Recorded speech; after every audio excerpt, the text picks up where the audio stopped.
The Marquis of St. Paul, pride, attachment to prestige, and the slow liberation of consciousness.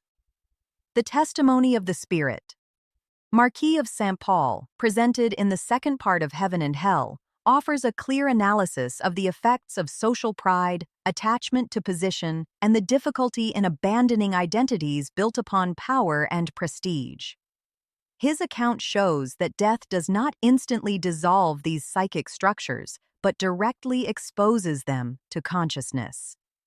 The Marquis of St. Paul manifests with preserved intellectual lucidity and memory, but in a state of moral suffering. He recognizes that his life was strongly oriented by the valuation of name, status, and social superiority. On the spiritual plane, where titles and external hierarchies do not exist, this identity loses its meaning, generating profound emptiness and inner disorientation. Modern depth psychology helps to understand this state. When personal value is excessively supported by external recognition, the loss of that support triggers an identity crisis.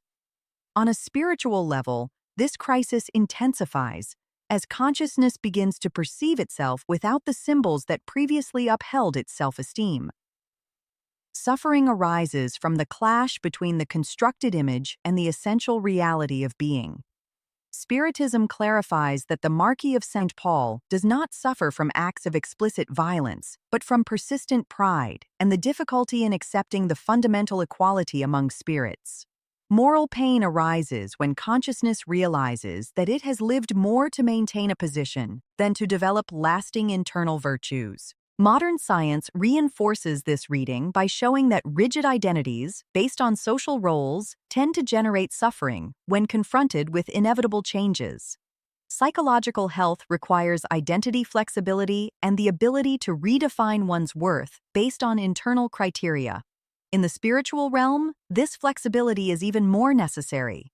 Another striking point in the testimony is the initial resistance to humility. The Marquis intellectually understands his situation, but emotionally he still struggles to let go of the feeling of superiority. This resistance prolongs suffering.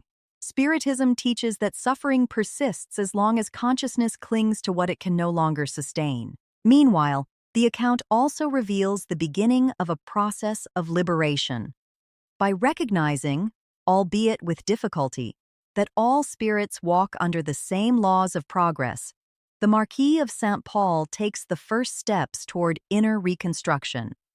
This recognition is neither immediate nor painless, but it is essential for spiritual advancement. Spiritism shows, with this testimony, that true nobility is not hereditary or social, but moral. In the spiritual world, the only real value is the degree of consciousness, humility, and capacity to love. Everything that has not been integrated into consciousness is lost with the death of the body. This account invites us to reflect on our own identities. What are we basing our personal value on?